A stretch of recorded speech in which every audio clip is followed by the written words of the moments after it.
अस्सलाम वालेकुम। मैं हकीम बाबर। शादी के बाद मैं पहली दफ़ा अपने गांव आया। मुझे गांव के एक दोस्त ने घर बुलाया, कहते जी हमारे घर में काफ़ी मेहमान हैं, आप आएँ। मैं चला गया, उसने मुझे चाय पिलाई। अस्सलाम वालेकुम दोस्तों, आजकल सोशल मीडिया पर एक खबर तेजी से वायरल हो रही है। मशहूर सोशल मीडिया पर्सनैलिटी हकीम बाबर का दावा है कि उन्हें जहर दिया गया है। लेकिन सवाल यह है कि क्या वाकई उनके साथ ऐसा हुआ है या फिर यह सिर्फ एक नया सोशल मीडिया कंट्रोवर्सी है। आखिर हकीम बाबर को किसने बुलाया, उनकी तबीयत अचानक कैसे खराब हुई और लोग इस पूरे मामले को ड्रामा या पब्लिसिटी स्टंट क्यों कह रहे हैं। आज की वीडियो में हम इस पूरे मामले की मुकम्मल तफसील जानेंगे। वीडियो को आखिर तक जरूर देखिएगा क्योंकि इस कहानी में कई ऐसे पहलू हैं जो आपको हैरान कर सकते हैं। सबसे पहले हम बात करते हैं हकीम बाबर की। हकीम बाबर कुछ महीने पहले सोशल मीडिया पर इस वक्त मशहूर हुए जब उनकी अपने से काफी कम उम्र लड़की से शादी की वीडियो वायरल हो गई। उनकी शादी ने पाकिस्तान में नहीं बल्कि इंडिया में भी काफी बहस छेड़ दी थी। कुछ लोगों ने उनकी हिमायत की जबकि कुछ लोगों ने तनकीद की। इसी वायरल शोहरत के बाद हकीम बाबर सोशल मीडिया की एक पहचानी हुई शख्सियत बन गए। अब आते हैं असल मामले की तरफ।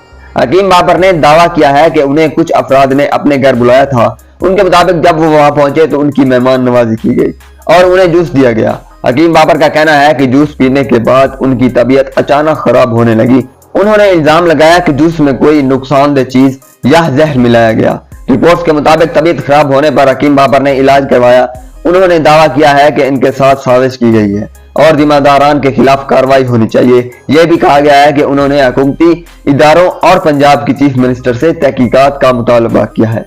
लेकिन यहाँ एक अहम बात समझना जरूरी है। सबसे बड़ा सवाल यह है कि क्या वाकई जहर दिया गया था। इस सवाल का जवाब अभी तक किसी के पास नहीं है। क्यों? क्योंकि अब तक ऑफिशियल इन्वेस्टिगेशन रिपोर्ट पब्लिक नहीं हुई, ना ही कोई फॉरेंसिक रिपोर्ट सामने आई है जो ये बात साबित करे कि वाकई ये जहर दिया गया था। इसी वजह से इस वक्त हकीम बाबर का बयान एक इल्जाम या दावा समझा जा रहा है जिसका सबूत भी सामने नहीं आया। जैसे ही यह खबर वायरल हुई सोशल मीडिया दो हिस्सों में तकसीम हो गया। एक तरफ वो लोग हैं जो हकीम बाबर की बात पर यकीन कर रहे हैं और कहते हैं कि पूरी तहकीकात होनी चाहिए। दूसरी तरफ वो लोग हैं जो उसे पब्लिसिटी स्टंट कह रहे हैं।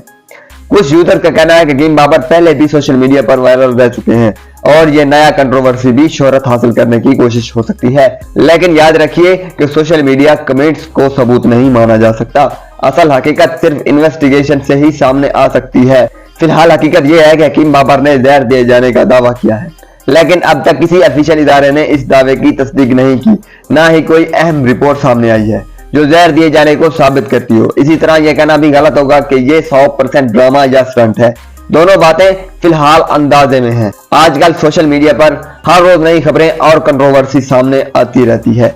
ऐसे में जरूरी है कि हम बिना तस्दीक के किसी खबर पर यकीन न करें, ना किसी पर इल्जाम लगाएं और ना ही किसी को झूठा करार दें जब तक मुकम्मल सबूत सामने ना आ जाए।